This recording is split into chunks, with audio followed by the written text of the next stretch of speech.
am such a good, loving, kind human. I would take a bullet for your child. There was one parent that at a board meeting, they were like, we just don't think our kid is safe with you. And I'm like, what does that even mean? And the reasoning was because I was queer. Why would there not be queer representation at schools? Why would inclusivity not be taught? It can save people's lives if they feel like there's someone that is on their side.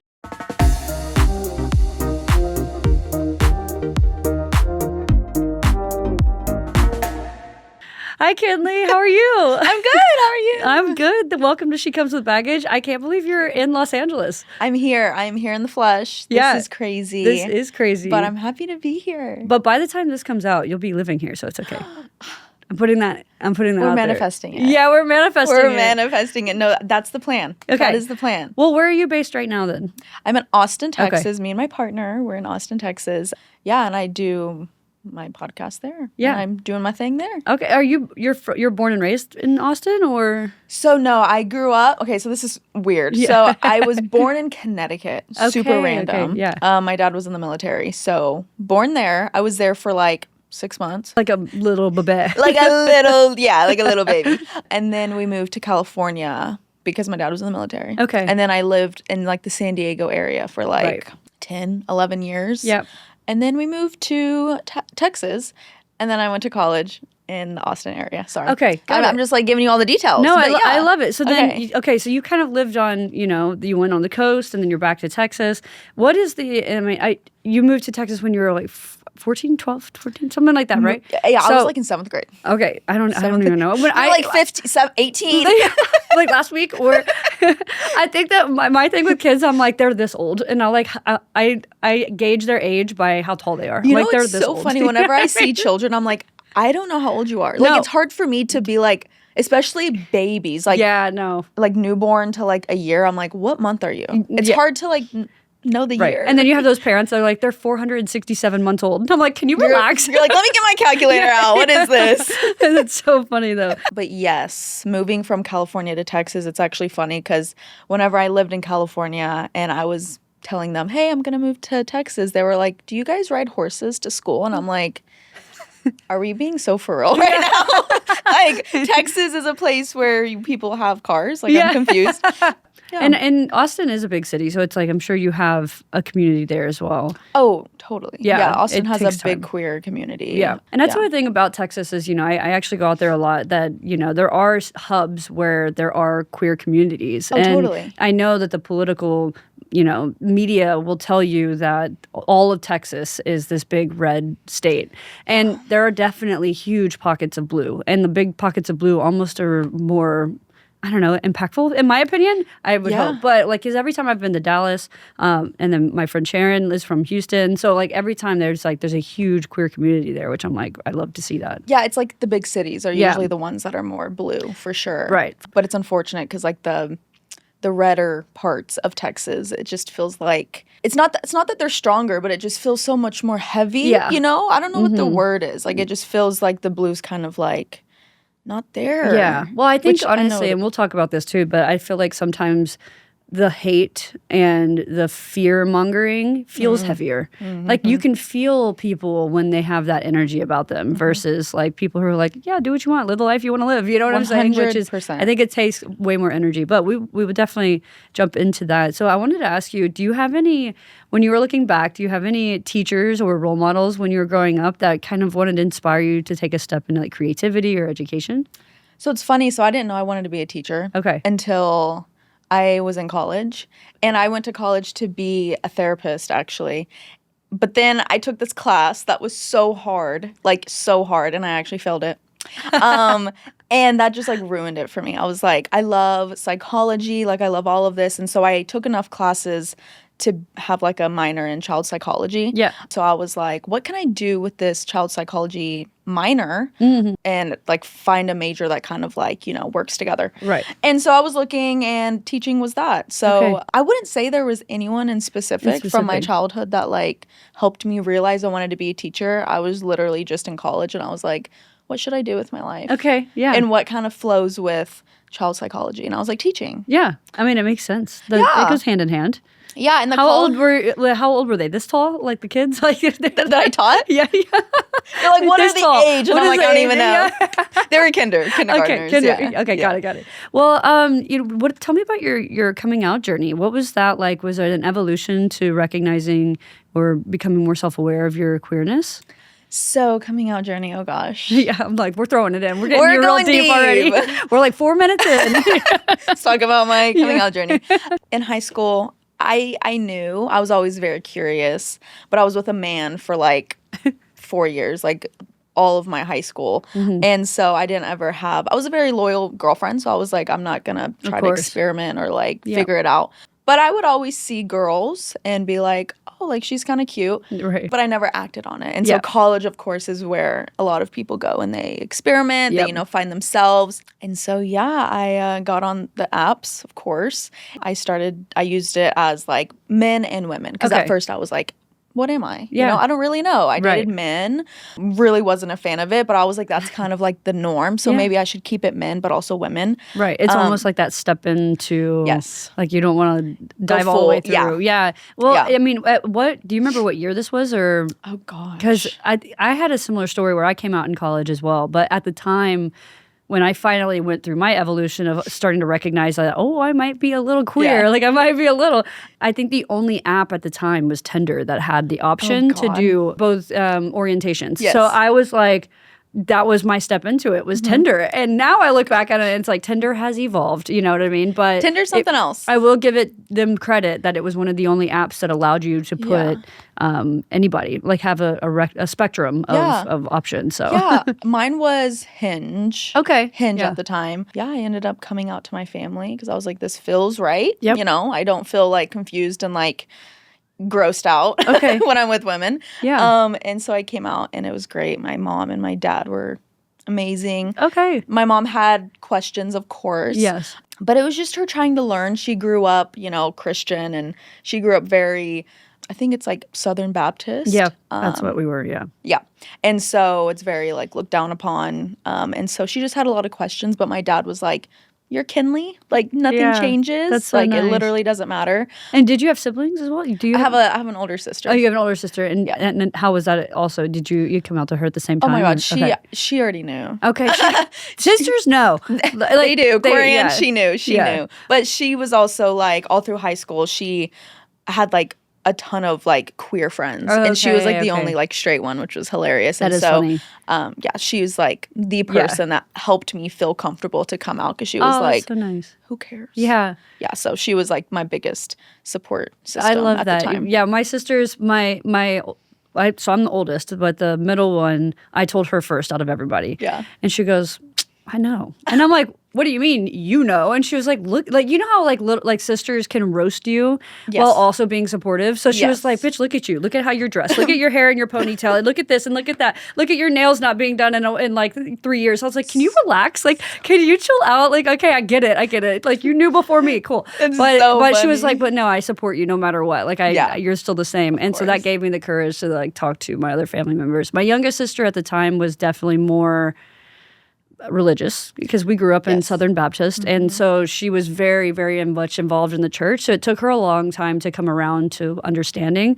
But I think it's good though that your mom came at it from a place of like curiosity, or like loving curiosity too. Because I think sometimes curiosity can come from a fear-based mindset too. Yes, and it was like it wasn't just me coming out that like helped her kind of start looking inward on like religion. Okay, it was through high school.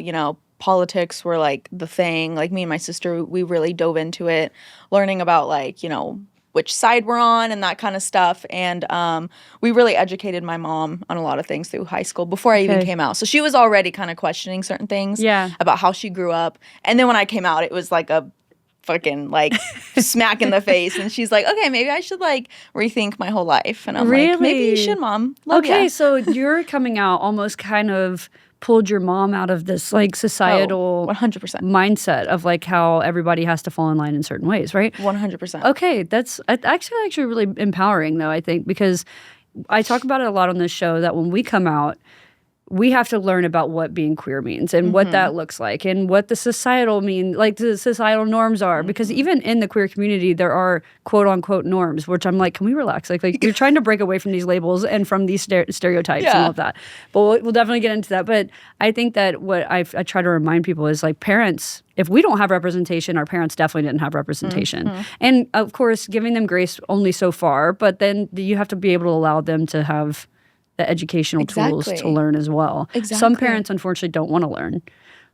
But no, and that's like those stories make me so sad. So sad. But I mean, I think that like giving them, the chance to learn, because I think that they have to somewhere. And they have to. Yeah. And my mom, she was asking so many questions, and it was great. She considers herself I always say it wrong. It's either deconstructing or deconstructive Christian. Okay. It's when, she's looking inward and she's trying to figure out like what parts of the Bible and religion, like, do I believe in? What do I not believe in? And she's to the point where she's like, I'm kind of weirded out by religion. And I'm like, Mom, do your thing. Yeah. Like, figure it out. Like, right. I love it. So, definitely me coming out was like she's going through it still, her beliefs with religion. But with me, she's like going to Pride with me. Like, cute. She's the best. Yeah. Well, I think in a way, like when I go to Pride every year, it makes me cry every year. Like, I'm sensitive. Okay. Don't put me in a crowd full of rainbows and people hugging, because I will hug every single person. And, I can see that. Yeah. I'm like, mom hugs. Let me cry real quick. My mom, she wore a shirt that said mom. Free mom hugs. See, I would have cried and I would have hugged your mom. People were. Oh. They were going up to her. My mom was just hugging them. And I was like, cute. And my dad had a shirt on that said human, and it was like all rainbow. And I love that. It was the best. But, like that to me, to me, that's what religion should have been emboldening, right? Like the love, the compassion, the community, I don't know. That's what it means to me. And that's why when I go to Pride, I feel so like full body happiness, like because you're like surrounded by all this love. Totally. It almost feels overwhelming in like the most beautiful way. And it's like a good way to like bring families together. And I know a lot of people are like, it's tearing them apart, like all this stuff. But I'm like, no, Pride is to bring people together. It is. Like my mom, she probably would not have ever gone to a Pride. I love that about Pride. I think it's like why it's still so important, because it's not just for the queer community, it's also for allies as well. Exactly. I want to ask you, how did your step into teaching get started? Because I know you had mentioned that you had your background with your degree, but when did you first start taking a full step into that as being your career?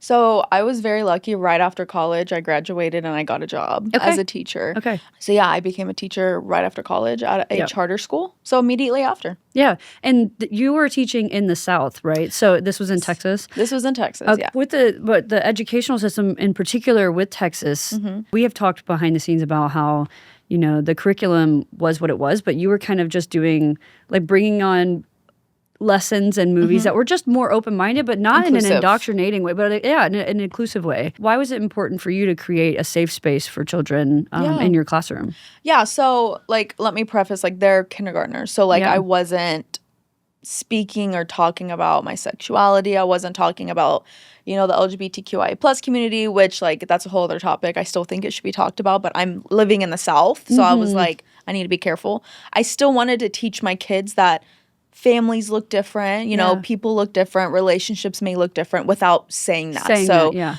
There's cute little books that I think one of the books is called like Love is Family or Family is Love, something like that. And it's just about how families look different. Yeah. There was one page where it was like a woman had a hijab on. Another page was like two women. Yeah. But on the pages, it doesn't say like, these are two moms. Yeah. It's just like, love looks like them, eating dinner together, but it was visually two women cooking for their kids. Right. I read a book called Not Quite Narwhal. It's about a unicorn. Okay. It's always a unicorn. It's always the fucking unicorn. That lives underwater with narwhals. Okay. And the unicorn thinks that it's a narwhal because it has the horn. And he doesn't know any different. He's just like chilling. He's happy that he's with his people. Yeah. One day he gets swept away. And he goes up to land, and then he realizes, like, oh, there's unicorns up here. Like, these people look more like me. What am I supposed to do? And it's just about being, like, speaking, teaching inclusivity, letting you know that, like, you don't have to look the same to be friends with people. Like, you can look different and be friends with someone that looks different, you know? And I guess the author is a part of the queer community. So whenever I read that book to the kids, I had parents dive in to the background of that, and they were like, let's put 2 and 2 together. Like, you're queer. You're reading a book that has a queer author. And then they went to the extreme and thought that I was trying to teach them about like how transgender people. Okay. They thought that I was teaching that like the unicorn wanted to transition to a narwhal. Okay. I was like, I'm not following how like, right. I was like, what is happening right now? Yeah, I mean, I feel like just the fact that they are, one, doing that much of a deep dive, but then 2, kind of fabricating these children's stories where the kids, let's just preface, like, the children don't think about it, right? They don't overthink about it. When you're a kid, you're just looking at being present. You're looking at being in class, maybe who's like they're your friends around you, right? Yeah. You're not looking and dissecting. These children are looking through and being like, is this the LGBTQIA plus community? Like, they're just not, you know. Is Miss Kinley teaching this, and that? Like, no. Like, the kids love the visuals. They love the colorful photos. And also for them, I mean, maybe the author itself was queer, but maybe the book could just be someone who feels outcasted and someone who just wants to be included and trying to find their community. You don't have to be a queer person to need community. We as human beings need community. So I just think that for them to kind of like fabricate this story and then claim that you were like indoctrinating is what they're pretty much implying, right? Yeah, that's what they said. And then they took it to my principal. My principal was like, this is crazy. This is insane. Like, you guys are reaching pretty much. Right. And they ended up taking me to the board, this is only the first time I went to the board. I've been to the board 3 times. Okay. It was a group of parents that wanted these books to be banned. They were a part of the book banning group. I teach social emotional learning in kindergarten as well. So there's like books that are about anxiety and like stuff like that. And they wanted all those books to be banned because most of them were very religious families. And they were like, we don't teach our kids about anxiety. We don't teach them like breathing mechanisms. We teach them to pray. And I was like, okay, well, I am not going to teach your child to do that. I am going to teach them like just like a common ground thing, you know? Like, I'm not going to teach your kid, okay, let's pray whenever you're... And I'm not at a religious school. I'm not teaching at a religious school. Right, right. So, yeah, they took me to the board and they tried to get me fired. Wow. But luckily, I had, like, a ton of parents show up for me, which was great. And I do want to make sure to recognize that during this time. Because this is just, like, this is, like, the tip of the iceberg. There's so many other things that happened. I had a lot of people that were supportive of me. That's good. There were like, these parents are crazy, so we're going to be there for you. And so I had a ton of people show up. That's great. They spoke for me. They were like, these books don't need to be banned. You know, like, these kids need representation, like whether it's, you know, whatever kind of representation. Miss Kinley is just teaching, you know, inclusivity. You're going through this like very challenging experience where people are starting to like dig into your life. They're starting to question everything you're teaching. But I would imagine that it's so nice to know that you have so many allies in your corner as well. And like, I think that's something I talk about a lot is right now we're feeling a large shift in the US, but I also try to remind people like we've never had more allies than we have now. Yes. Right? And it's not just the queer community being targeted. You're having all marginalized communities being targeted. And with all of us coming together, and then on top of that, having allies who are not part of that. Like, I just think that there's more power in numbers now than ever before. So that is something that I find as a metaphor to the support that was behind you there. And it gives you hope and it gives you strength, right? It did. But then also I wanted to make the point that, like, I find it so ironic when people are like, if you teach my kids about queer identities, they're going to be gay. But I'm like, I was forced to watch every heterosexual cartoon, movie, book, magazine article, every TV show, everything in music was all about straight people and straight love and heterosexual this, heterosexual that. And I'm pretty much really fucking gay still. Do you know what I mean? I'm pretty sure I don't romantically want to be with men. Right. Like, I'm still pretty gay. And I think that if I understand where people can come up with, I guess, concerns around the welfare of their children, but you have to apply the same knowledge on both sides. You can't be like, you're talking to my children about sexuality and then turning around and asking your own child if they're going to break hearts and how many girlfriends does he have at school. God, Do you know what I'm saying? Yes. Like, the hypocrisy drives me crazy. That family was so religious that that's what they wanted me to to teach. Yeah. And I was like, I'm not going to do that. It's just not, it's to your point before that you weren't in a religious establishment. Yeah. Right? You weren't teaching at a Christianity school. Yeah. You were teaching, was it a public school? Is that right? It was a public charter school. A public charter school. Yeah. So in that regard, I'm sure even in Texas, there is some form of diversity. Mm-hmm. Not every single person is of the Christian faith. Not every single person. So I feel like that is something that we should also recognize right now in the U.S. with the shift towards education is now that they're trying to put the 10 Commandments in every school and they're trying to remove books. I'm like, you have to understand that there are children who don't identify with certain religions, or they just have different religions, and then who gets to choose which religion is more superior? And then why are we like living in this like hierarchy of religions when I feel like no, if you want everyone to don't you, like I could literally do this all day. Do you know what I mean? Because it just drives me crazy. Like and my parents, my mom and my dad, they're teachers in Texas, and they're more in like a smaller town, right? So their school is doing the 10 Commandments, and my mom like hated it. She wanted to fight it, but it's like I don't know if, because I've seen back and forth things like it passed, but then I also saw something where it was like it's from school to school. Like the schools can decide if they want to do it. So I'm not sure. I'm not sure. But my mom's school, they have to do it. Okay. And she's like totally upset about that because she's like what you said, like there's so many kids, many kids that come from different families. It's so diverse. And a kid comes in that's not a Christian and they see the 10 Commandments and they're like, that's not what I believe in. Like, why isn't what I believe in up on the walls? You know what I mean? Because in my opinion, it's, if you're going to have the 10 Commandments, then you should also be teaching about the Quran.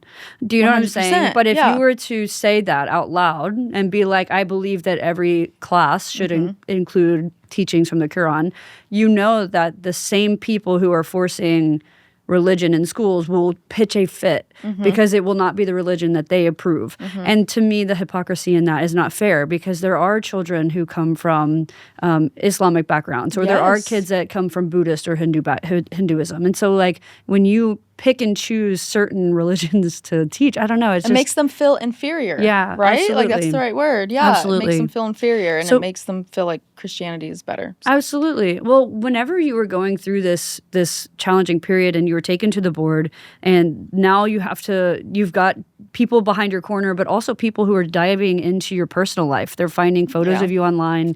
They're finding your podcast. What did that feeling like when your privacy was being invaded? Yeah, it was crazy because my thought is I'm just a girl that is dating someone and I'm posting that on my socials.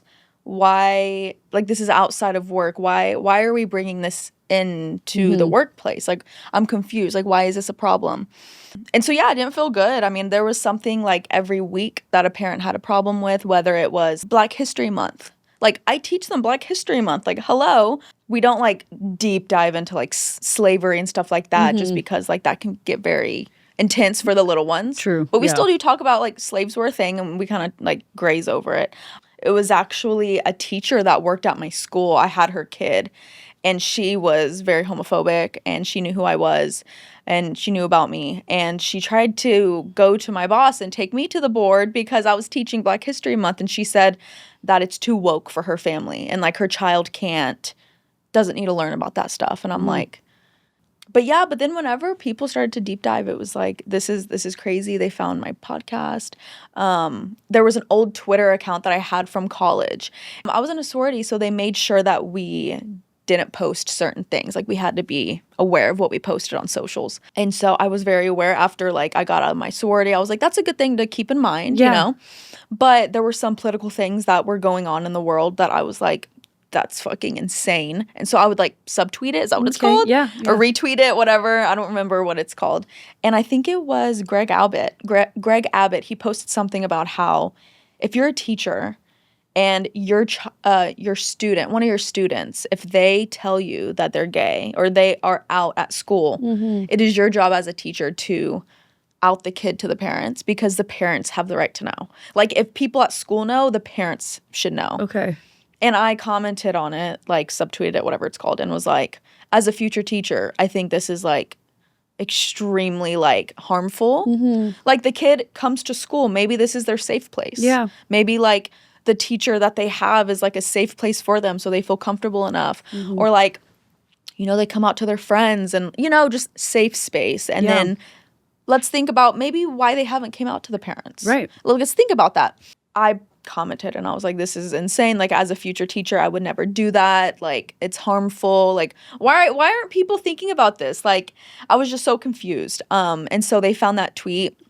Wow, they really did a deep dive. Oh my God, they deep dove. Yeah. And they screenshotted it, sent it to my principal and was like, we know who she is. Like, we know her background. Like, we know her beliefs. We know her lifestyle. Or it was something worded like that. And this was after they deep dove into like me having a girlfriend at the time and all that stuff.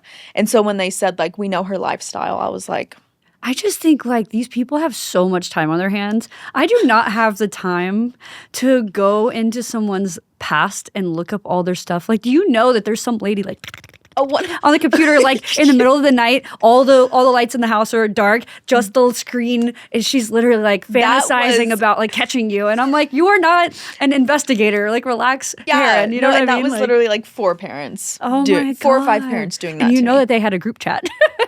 Oh my God, the group chat. There was group chats. I do. And I had parents that were on my side that were like, hey, just letting you know, like, I'm in this group chat. But like, I'm here as a to spy. yes. Okay. And they would tell me. And of course, Wow. like, it would, damn, like, these parents really hate me. Yeah. And like, I am such a good, loving, kind human. Right. Like, I would take a bullet for your child. And you think I'm like a weirdo. You think there was one parent that at a board meeting, they were like, we just don't think our kid is safe with you. And I'm like, what does that even mean? And the reasoning was because I was queer. Yeah. And I was like, how do those two go hand in hand? Right. I think the irony is, you know, like you said, you come from a place of love and kindness and inclusivity, which I think even just the irony of saying that they're against inclusivity. Yes.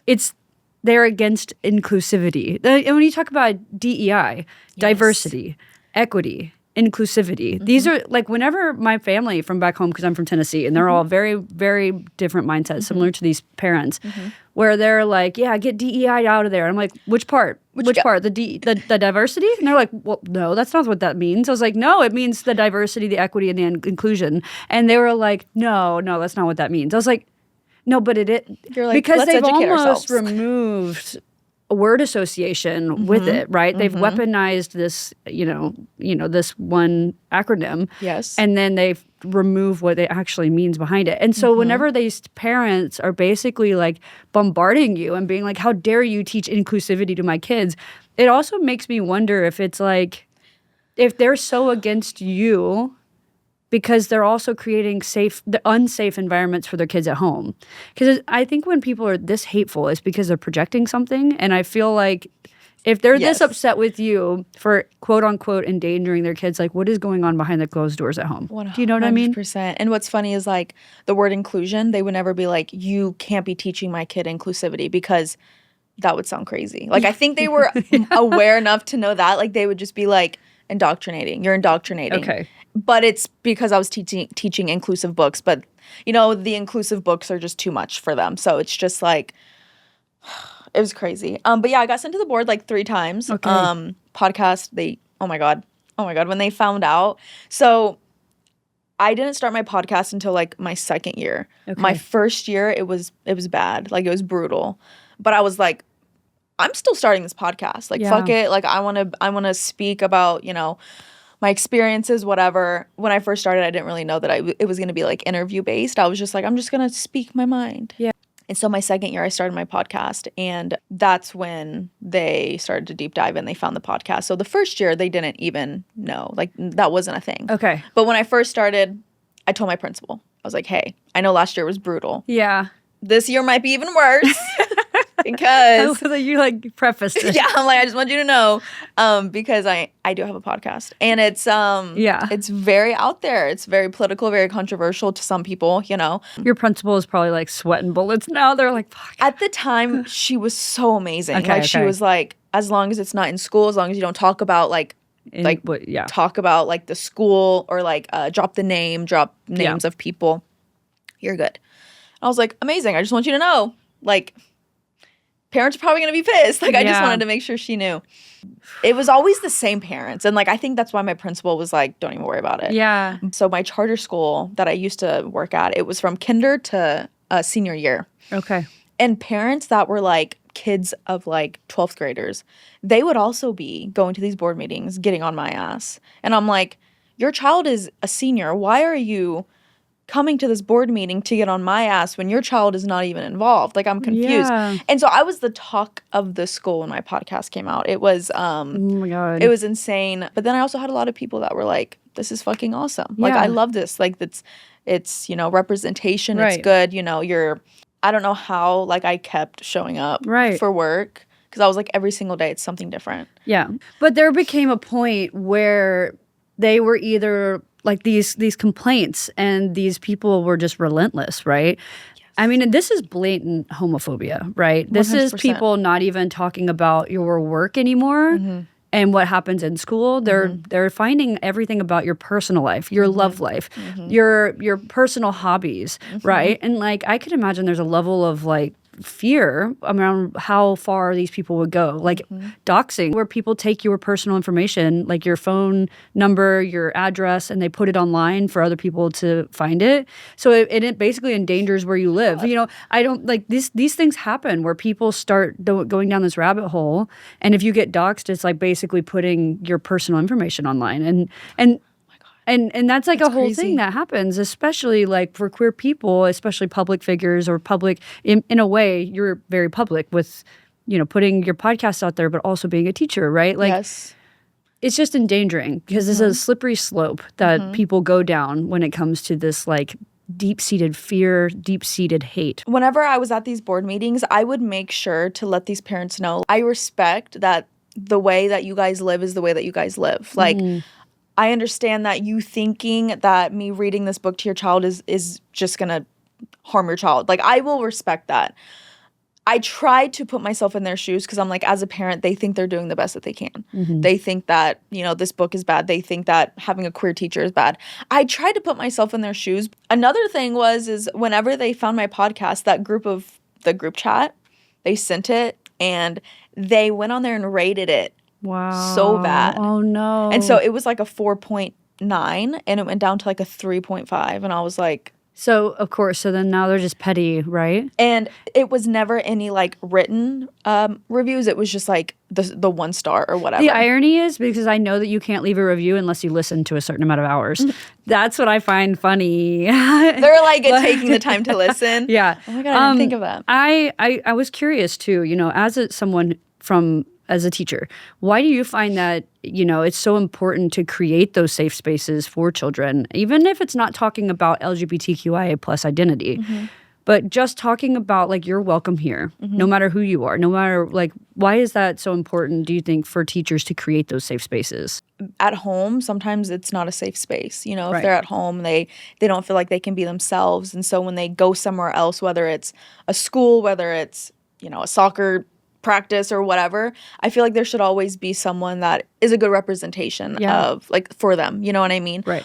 Why would there not be queer representation at schools? Like, you know what I mean? Like, why would inclusivity not be taught? It can save people's lives if they feel like there's someone that is on their side. I agree. You know what I mean? Like, I'm fortunate that I didn't have to go through a bunch of like mental battles of trying to figure out how to come out or like who to talk to. But I know that happens, right? You know, and unfortunately, people go to schools that are very conservative, and maybe their household is also conservative, and so they have there's no outlet. Yeah, it feels isolating and scary, to be honest, to feel like you're the only one in this world surrounded by people who don't understand you.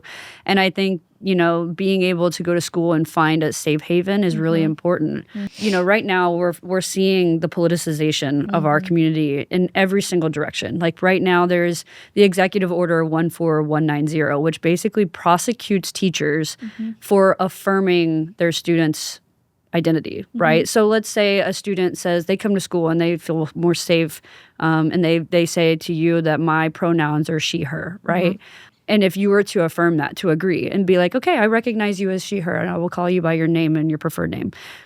now with this executive order, teachers can be potentially prosecuted for this. Why, in your opinion, do you feel like this is super harmful, not only for the students, but the teachers themselves? I'm going to use my mom as an example because she works high school. She tells me that, there's a lot of kids that come in that have certain pronouns, they, them. My mom, she still struggles with they, them just because, like, she's like, that seems like there's plural and I'm just confused. And I'm like, well, mom, you're learning. Like, as long as you're learning. And so she tells me, like, there's moments where she messes up a pronoun, but, she tries to do better. But she says once, she starts getting in the groove of it and she learns, like, their pronouns and she's calling them by the pronoun that they want. It makes the kids just feel safer, in the environment.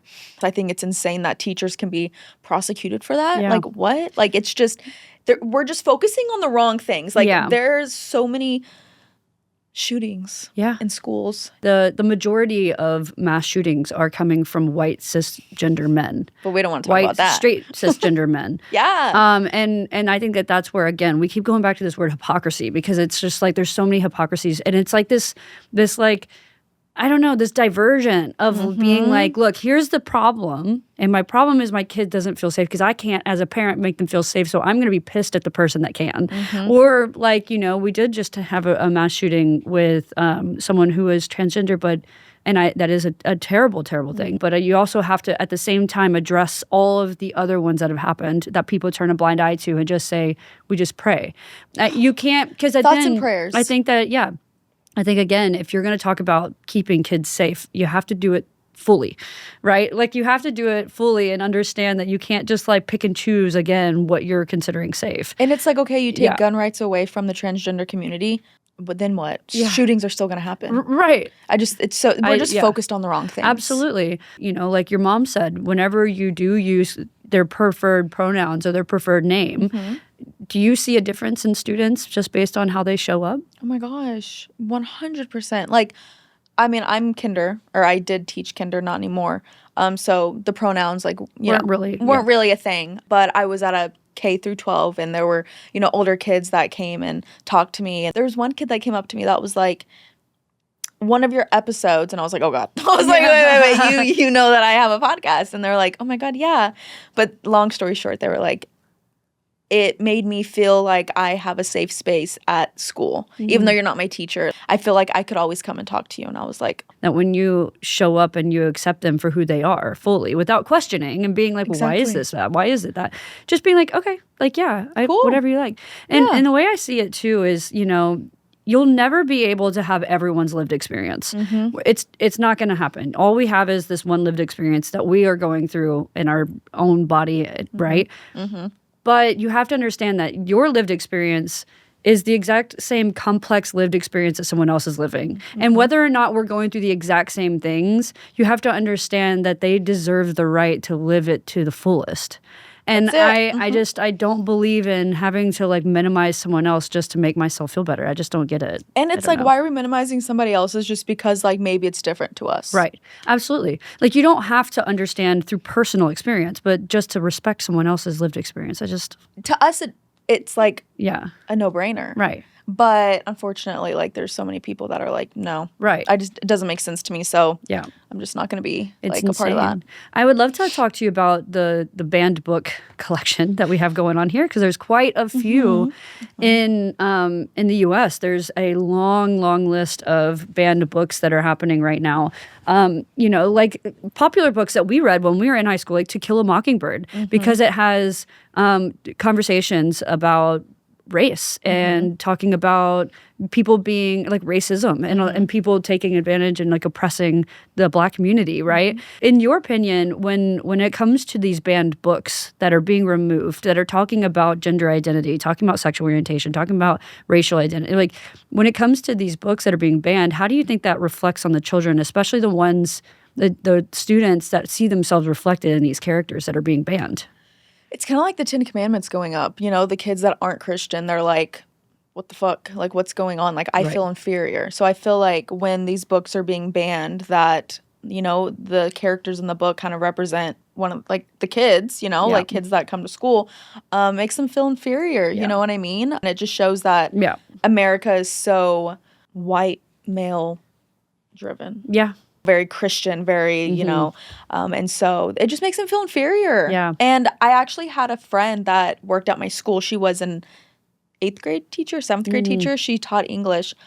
I forgot what book it was, but it was a book about racism. It was the same parents that were on my ass. They got on her ass about it, and they were like, too woke. Nope, my kid cannot learn this, like, blah, blah, blah, blah. And, of course, it was like a white Christian family that just wants to be in their own little bubble and doesn't want to, realize that this is a thing and your child needs to fucking know about it because it happened, and what can we do to be better? Read these books. Like, we have to read these books to help educate. I think, it kind of goes with all of the topics that are politicized, right? If you are against being like transitioning, don't transition. If you don't believe in abortion rights, don't get an abortion. If you don't want your kids to learn about different religions, put them in a religious school. Do you know what I mean? Like, you have choices as a parent. Yes. You have choices as a human being. But just because you want to live a life that you want, which if you find alignment in that religion, that's fine. Absolutely. Yeah. But do not use that to dictate other people's lives. Like, to me, it just doesn't make any sense. It doesn't make any sense. I know. It's just, and the parent that was telling me, like, you need to talk about prayers in class, she ended up taking her kid to a Christian. Okay. Yeah. I'm like, I think that's a good fit. I think it's a good fit. Or homeschool your child. And, exactly. Or homeschool them. But you shouldn't, again, the teachers, it's not their job to go through and, like, pick and choose each lesson per person, right? And I think, like, whenever you're starting to tell them you should teach prayer, okay, well, what about the kids that aren't aligned in this religion? Exactly. You're now forcing them, but you're upset because you feel that your child is being forced to learn something, but you want to force all the other kids in school. That's what I'm saying. It's like, I'm just teaching that everyone needs to be nice to everyone. Right. And you have a problem with that, but you want me to teach that you have to pray when you're anxious. I'm like, no, because that might work for some people, but most of the time it doesn't. No. So I want to teach them the way to actually conquer it. And, I had a conversation recently with my dad, and it really, we've almost gone no contact for a year now because of the conversation. And it was after the election, or going into the election last year. And I did a lot of work with the campaign trail, and, he was really upset about it. He was just really angry because he was just like, I don't believe in your values and things like that. I'm like, what do you mean, compassion? Like, kindness? Like, that everyone should be included? Like, I don't understand where our alignment is so different. But we talked a lot about safety, and because he was very against the trans community, and he was very against people of different color. And I was just like, oh my God, everything that you're saying is so racist, so homophobic, so transphobic. And I'm like, so you are just like this brainwashed human being, right? So I challenged him, and I was like, because I was like, okay, well, if you want to make the schools safer, then we should have gun reform, right? Because he was all against undocumented immigrants and things like that. And I was like, okay, if you want to talk about safety in schools, then we should have gun reform. And he was like, no, I don't think that that's the problem. And I was like, interesting, considering guns are the number one reason why there are deaths for children in the United States of America. It's not cars, or it's not car wrecks, it's not cancer, it's guns. So insane. I said this to him, and I said, well, okay, how about we just say hypothetically speaking, if gun reform were to save children's lives in school, do you think it'd be worth it? And he literally said to me, no, I don't think it'd be worth it. And that was the last time I spoke to my father, because I was just like, you are so far gone at this point that I don't even recognize who you are as a human being. And I think that is the scary part about where we're at politically in America right now, because that would have not been the conversation 10 years ago. It's so, like, split now. Yeah. It's like, it's unfortunate because back in the day, like, the Republican side, I feel like it wasn't this extreme. Yeah. The Democratic side, I'll just say red and blue. Yeah. There wasn't really, we had different beliefs, different morals, that kind of stuff, but it wasn't this extreme. Yeah. And nowadays, it's like, if you say, yeah, I'm a Republican, it's like, at least to me. No, I agree. Yeah, I'm like, oh. Like, it kind of scares me, which back in the day, it you might be like, oh, okay, you have different views, but it's not to this extreme. Right. But I can't even imagine, like, and I'm saying this, like, hopefully this doesn't come off wrong, but having a dad that sees things so differently and it sounds like he's against, like, who you are as a person. Yeah. I could not even imagine, like, my parents are like my... Yeah. I just can't even imagine. I'm sorry. No, it's okay. I think it was really hard at the time because I've gone no contact with my mom for about 4 years now.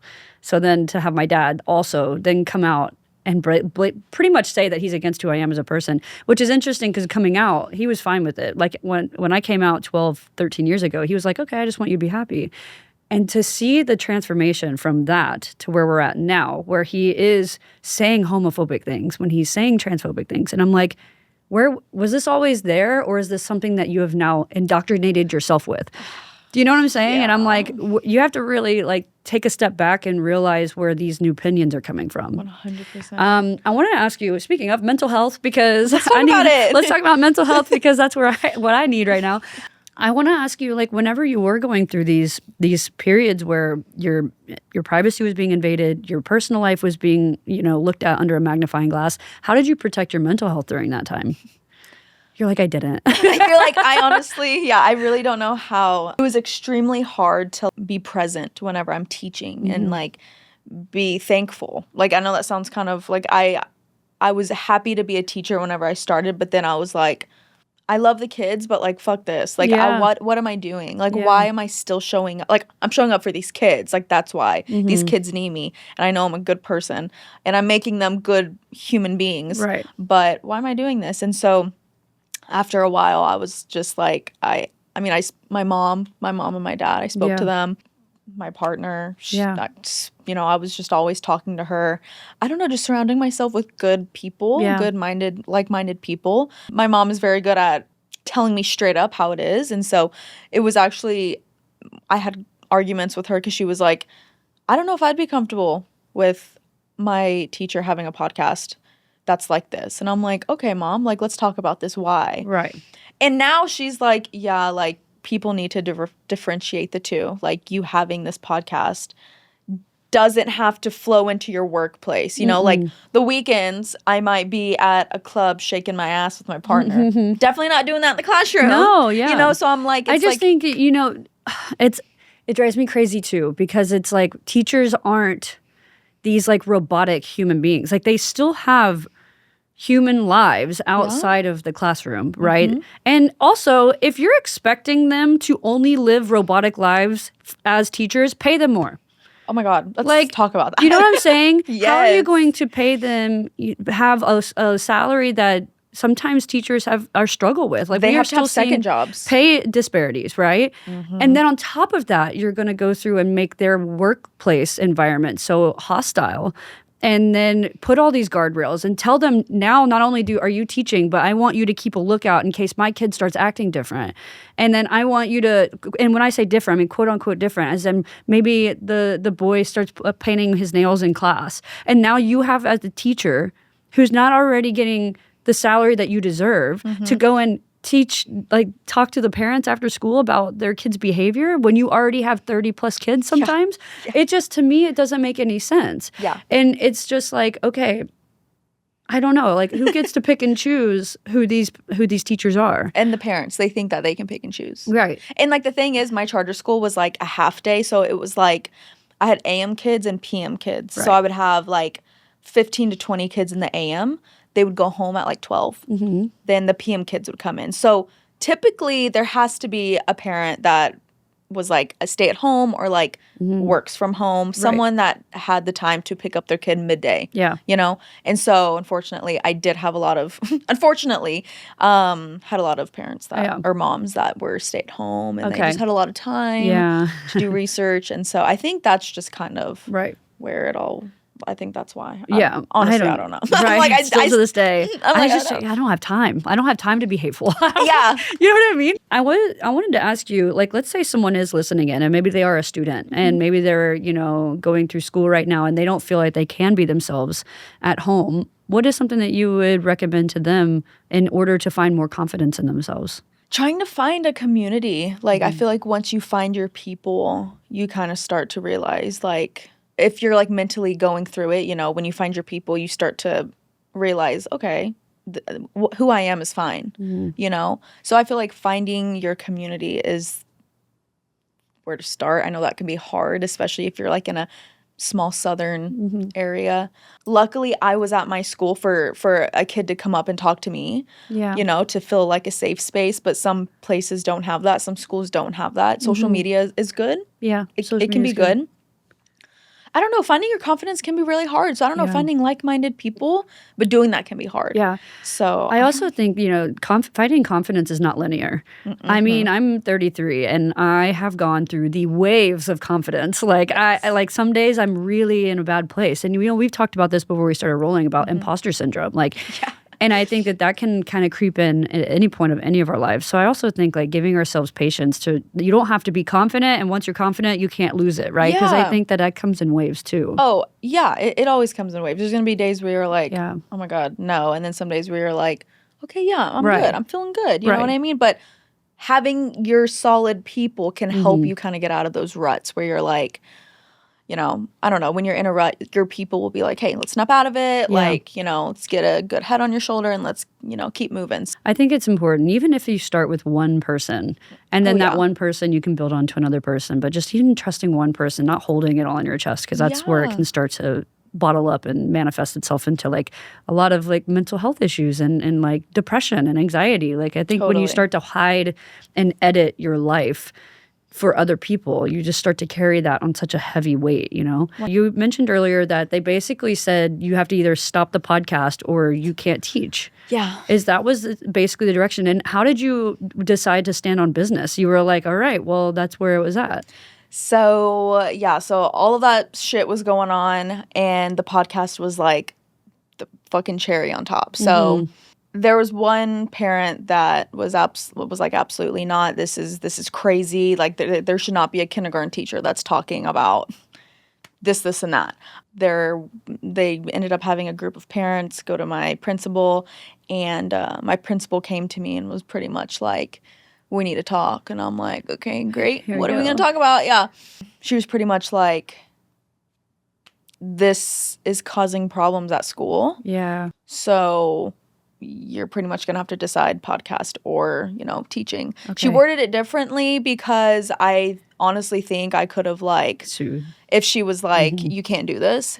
And so it was more of like, if you keep doing this, we're going to have a problem next year kind of thing. So like she wasn't, I got my letter to come back next year. Right. But she worded it like that. Okay. And I stood on business and I was like, this is what I think about it. I went in, very respectful, but I went in and I was like, if this is what you guys are telling me to do and you think there's going to still be problems, I'm just going to go my separate way then, you know? Because then I did start to feel bad because my principal for a while was fighting things for me. Like she was going head to head with these parents because she was on my side. She was like, yeah, this is insane. Like, you know, whatever. And then after a while, I started to feel bad because I was like, she shouldn't have to deal with this. And so if I left and they had like, you know, a sweet kindergarten teacher that, you know, didn't have any political background or, you know, any controversial, you know, whatever, it would make their life easier. Yeah. Because I'm not kidding. I was the teacher that was like not problematic, but you know what I mean? They deemed as being, I get it. Yeah. Yeah. You know, like what we're seeing right now in America is like we're seeing the dismantling of the Department of Education. Yeah. We're seeing teachers being, quote unquote, prosecuted or threatened to be prosecuted. We're seeing that teachers can't live this life outside of their teaching, right? That's a lot of heaviness for people to be like, I want to be a teacher. Do you know what I mean? Like, we're going to eventually get to a point where there's going to be an even bigger gap from finding teachers that want to feel like it. I was just about to say, that's why there's such a big teacher shortage. Because, you know, first of all, pay is horrible. Right. But also, like, parents just make teachers' lives hell. Right. Especially if you're a queer teacher, especially in the South. Yeah. So it was just like, and I think that's where we're going to see this divide, which is a little scary, if I'm honest, that if they push enough teachers out, then they're going to fill them with teachers who will start to bend with what they want. And then you have these kids who get brought up with this like same hateful mentality. And then it's like, it just continues this generational trauma, which is just interesting. But it's like, how are you going to expect the kind, compassionate teachers to stay if all you're going to do is ostracize them and like make them feel unsafe. Especially when the teachers are good teachers. They're teaching your kids good things. There's no weirdness going on in the classroom. Yeah. Like, no, it's so funny. Like my sister, my younger sister has 2 kids now, and she's the only one. Like my other sister, Mariah, and I are like, that's good. You've had enough kids for both of us. Like that's good. You're doing the family's work. Yeah. But it's so funny because it's like I'm, obviously I'm queer, but my sister is also very open-minded. Like Mariah is very open-minded to the point where we're indoctrinating your children. Like I will straight up tell you, like we are literally teaching them all the good things. So like my sister, if she buys them like toys, like, Barbie dolls or whatever, she gets one of every background. And she's amazing. like playing with it, or like every, like she'll be sure. Like, my sister was just telling me about, she was like, yeah, my Brianna oh God. They're gonna hate me. I'm just gonna say it. But she was like, Brianna bought her a Thanksgiving book. Okay. And she was like talking about like the Thanksgiving books. But you know how kids' books are just like, right? Like talking about the holidays. It was like all about holidays. Yeah. This collection. My sister's like, oop, a little young to be learning about genocide, huh? Or my nieces are like 5. You know what I mean? That is so Brianna's funny. like, Mariah, really? That is so funny. The kid's like, what? And she's like, nothing. We'll just talk goes about over it their later. head. No, literally, just goes over their head. It's so funny to me. Do you know what I mean? Where like 100%. we refuse. We refuse to let these kids not be open-minded. Yes. Go ahead, sorry. No, you're good. It just reminded me. Yeah. So like now that I'm not a teacher, I nanny. Found a family. Super great. Amazing. The little girl was the cutest. She was like 5 months old. So she was like a baby. Couldn't speak or anything. I could not indoctrinate the child. Even if I could. Yeah. You know what I mean? Yeah, right. I worked for them for like 3 weeks, and then they called me out of nowhere. Or they texted me and they were like, hey, can we call you at 9:30? And I'm like, for sure. They call me. And they pretty much say our values and like what we believe in are different. Okay. And I'm like, we never talk about our values. I've never spoken about my partner. Haven't talked about how like, I'm engaged to a woman, like nothing. So like I was real confused. Long story short, I was like digging at it. I was like, what is it? Like, why can't you tell me? Because it was just like our morals, we don't see things the same, blah, blah, blah, blah. And he never told me, but I figured it was because I was queer. I mean, I don't know what else it would be. Right.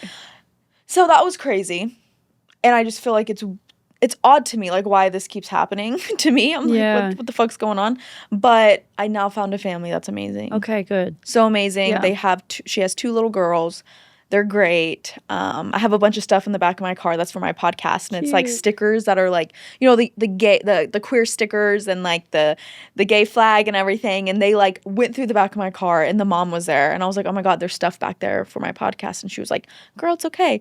The girls came out of my car with like stickers all over their face and like the gay flag. So it's a happy ending. Like I found a family that's amazing. They're so sweet. I told her straight up, like, this is my background. This is what happened, what has happened. I'm nervous to like talk about my life and my background. So if you're not accepting, I don't want to be your nanny. Right. And she was like, oh my God, we love that. I really appreciate you sharing your story. I think it's really important to talk about the realities of what it's like to be a teacher in today's environment. And so thank you for sharing all of that. I know it must be difficult, and it's been through so many traumatizing experiences through that. So at the end of every episode, I do a little wrap up, but like more of a funny thing because, it gets deep on here. So where is it? Okay. You ready?